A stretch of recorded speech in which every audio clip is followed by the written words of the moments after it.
Good morning and welcome to the Burton Wire News on Substack. I am Dr. Nasinga Burton. I am founder of the Burton Wire News. Today I wrote a post about what is happening in Minneapolis. I had not written about it previously because I really had been thinking deeply, thoughtfully, and intentionally about what was happening or what is happening in this country.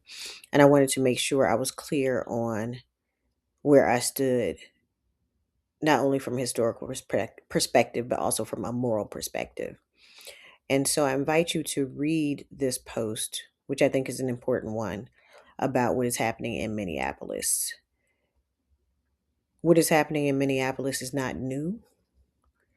What is happening in Minneapolis is something that has not happened before previously. What is happening in Minneapolis is actually a very American thing that is happening. I keep hearing people saying, "Oh my God, how did we get here? This is not America." And for many people in this country, and I'm a Black person, a Black woman, so I'm speaking for myself and my people, and not all of my people, but my people, that this is very much a part of our everyday experience in the United States. And we've been saying this over and over. And we've been so good at it. Our country has been so good at this type of terrorism. We call it racial terror, right? That other fascist and authoritarian regimes have studied our country's systems of oppression because it's been so effective and it's very efficient. So I wrote about that today.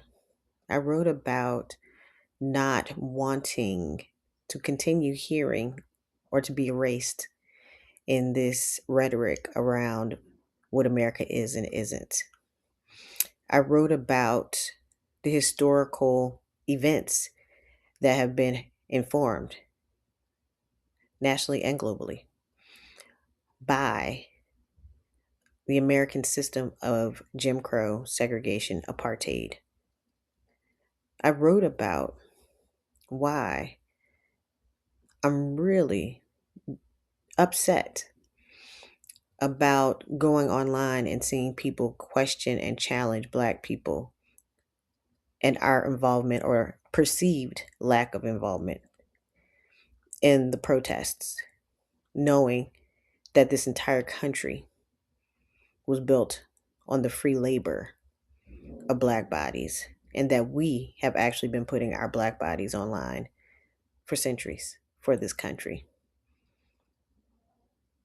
And in the wake of having many of the laws and protections rolled back that were extended to everyone, all Americans, not just one group, one segment, one ethnic group, everyone, and then being erased and then being economically destabilized through mass firings based on nothing but racism and sexism and all the isms. We have decided to focus on other approaches to civil rights protections. Marching is not the only way. And we do not owe you our bodies again and again and again and again to be tormented, beaten, maimed, destroyed, killed, and in many cases, deported, right? For exercising our First and Second Amendment rights, which we've been trying to do for our entire existence here. So I encourage you to read the article.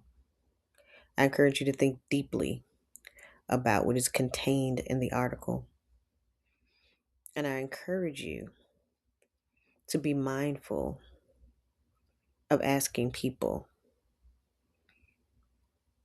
who have been in the fight since our inception here to put our bodies on the line once again for a country that does not want us and does not like us. In fact, hates us. So what has happened to Renee Good and Alex Preddy is horrible. They deserve justice. They absolutely deserve justice. Keith Porter in LA deserves justice. But we are not here to be martyrs or to save you, because you now understand and are experiencing and seeing it in real time. Seeing it in real time. What we have been saying and what has been happening to us and what you were watching in real time. In real time is happening to you. It is awful. So we will continue to resist in different ways. And just because you're not privy to what we are doing doesn't mean that we are not doing anything. It just means we are not going to continue to put our bodies on the line.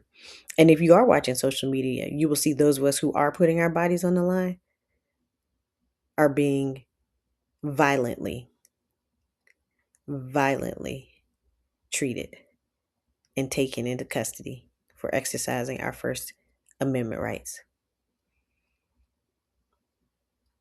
All right, so read it and let me know what you think. Thank you. I hope we have a better day. I hope you all have a good day, a better day, and definitely a better tomorrow.